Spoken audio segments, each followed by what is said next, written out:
Welcome back, everyone, to my Let's Play of Star Tropics 2, Zoda's Revenge. Unfortunately, there was a little skip there in the video, but that room there with the 3 boars I just left, that's the second room after the entrance. So you just had the entrance, then you had that room. So you didn't really miss much. But one thing you see in this room here is that, unlike Star Tropics 1, there's now elevated platforms within dungeons. So, you see Mr. Tumnus was able to jump up there. That means sometimes you're going to have to get onto higher platforms to make jumps. Like Star Tropics 1, Mr. Tumnus can only jump one tile across. But this game isn't as square grid-based as the first game. So, sometimes it can make jumping a lot trickier.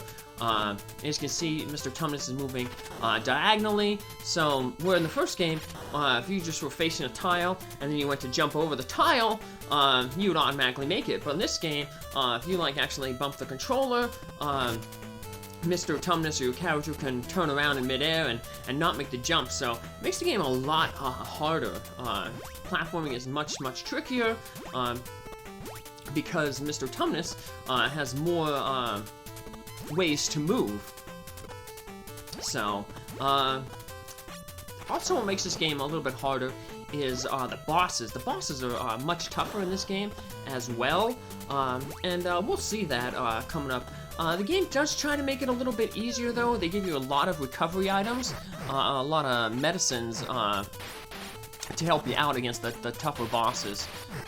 Luckily though, the first boss here isn't too tough, but that's because they give you a little bit of a cheat to deal with it. So, like I said, I think they probably went away from the grid-based squares that was popular in the first one, because it was kind of based on The Legend of Zelda. And in that game, Link only moved in, squares. He couldn't move diagonally.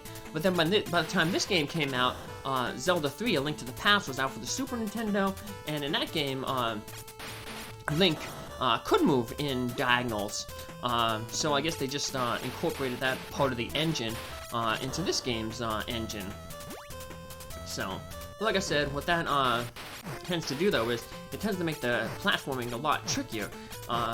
Unlike Zelda 3, this game, you jump and there's hazards, where in, Zelda 3, the only time you jumped was when you were, jumping down from a higher level to a lower level. You didn't have to jump over water or pits or anything like that. So, speaking of Zelda, we got a little puzzle here, a Zelda-like puzzle. Remember that cave drawing back in the cave? Yeah, you have to follow those, the directions that are in that cave. If you don't follow the directions and you end up going the wrong way, what ends up happening is you end up in a room that basically just has a staircase, sort of like the Ghost Village in Star Tropics 1. That'll take you outside the dungeon and you have to redo the dungeon all over again. So, let's keep heading here. We're almost through this passageway.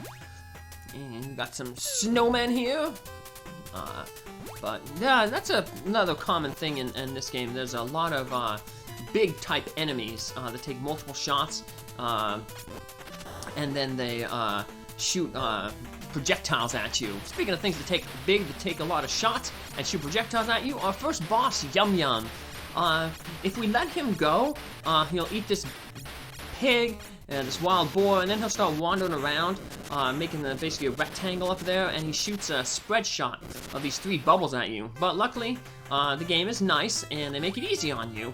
First boss, so they give you that time to just wail away at him while he's eating his dinner, and if you're fast enough, you can defeat him. I wasn't fast enough, but I was pretty close that I basically only had to hit him a few more times after he ate, so.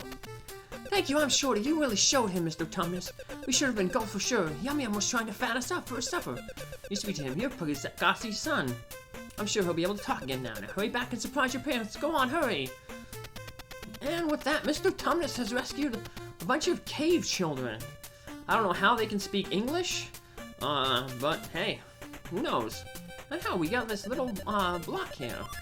We got a block.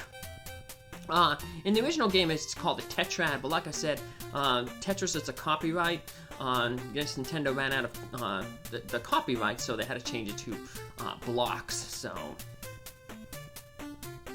hey, it's Mr. Tumnus. There he is.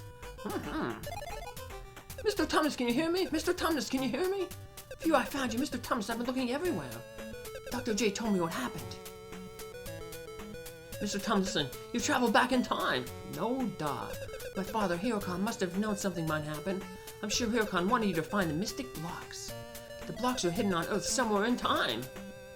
Now they're the legacy of the Argonians. Mr. Tumnus, please help us find them. And if we say we don't understand, he just repeats that same thing over. So, Mr. Tumnus, he's a smart little rat. He's just gonna be like, yep, I got you. And he gets one of the blocks. And if you've played Tetris before, there's 7 different types of blocks. There's this T-shaped block, there's an L-shaped block, there's an L-shaped block that's rotated horizontally, there's a square block, there's the 4 block, which is the Tetris block, and then there's like a block that looks like an S, and then rotated horizontally looks like a Z. So there's the 7 blocks. So yep, we're gonna have to find 7 of the tetrads, or the magic blocks as they're called in this game. So, and after each time we locate one of those magic blocks, Mr. Tumnus will use the Oxford World Wonder, and he'll travel through time again. Ooh, look at that. He rotates as he gets pulled through time travel. Doctor Who needs a TARDIS, a phone booth. Mr. Tumnus, he just reads a magic book. Where is Mr. Tumnus gonna end up now? Hey, it looks like Egypt. Got the Sphinx over there, pyramids. There's the Nile. Where's Mr. Tumnus at? Wow, pyramids, a Sphinx. It's gotta be Egypt. He decides to look around. Now, if we head south here, it's kind of like the beginning of Chapter 7 in Star Tropics 1. If we just head down, it's endless.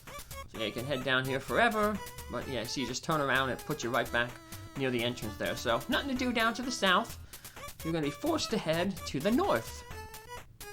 Now, there's one thing that you can miss out on here. It's a little bit of a secret, but Mr. Tumnus, he's a wise little rat. He's going to show you. See those palm trees there? Walking between the middle there, and there's a secret passageway. And we end up in this little hut here. And, let's see. I'm Jack of all trades. I'll trade you for my bronze dagger, okay? If you say no, he just says, have it your way. But you can just head on back in here, and you'll be able to trade your, axe for a bronze dagger. It's as strong as the axe, but it goes a little bit further, so it gives you a little bit more range. If you do miss this, though, don't worry.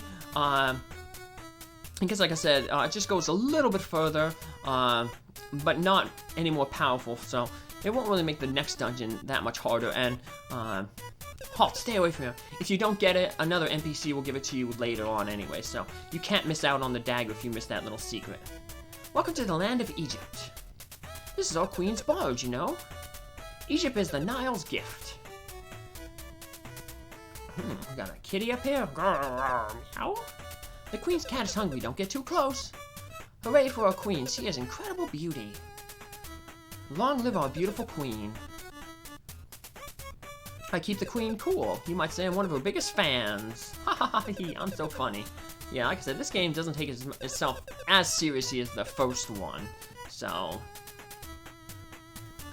but please enter. The queen expects you. Bow down in the presence of the queen. We've got snakes that'll talk, and they usually have a little pun. Don't ask me anything, I'm just a snake, see? Yeah, very punny, I guess. I'm Cleopatra, queen of the Nile. What brings you to my barge? You tell the story, blah, blah, blah. Yeah, see, it's not taking itself too seriously with the whole blah, blah, blah thing. I may be able to help you. I know this block, and I could take you to it for a price. Do you like pizza? I love pizza. It's my favorite. I ordered a large pepperoni that's taken way too long. It's been 3 days already. Why must they keep their queen waiting? It makes me so angry. Bring me my pizza and I'll take you to the block. And hold the anchovies, okay? I don't even know if pizza wasn't... I don't think pizza was invented back in this time, but... Oh well. Wasting my time no longer. Bring me my pizza and I'll take you to the block. Good luck on your journey. If we try to go into the barge right away, that guard blocks you off. Kind of like in Star Tropics, a lot of times. they don't want you to miss the plot, so they force you to talk with the non-playable characters or NPCs to get the relevant plot information.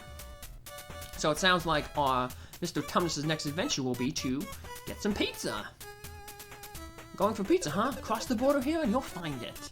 So I guess this makes Mr. Tumnus Pizza Rat. Remember that old video from YouTube? The Pizza Rat went viral. So yeah, there's that little hut there. It might be another clue that, hey, there's something missing down there to go back and backtrack. But here we are in dungeon number 2. What will Mr. Tumnus find in this dungeon? Find out in the next episode. Take care. Bye.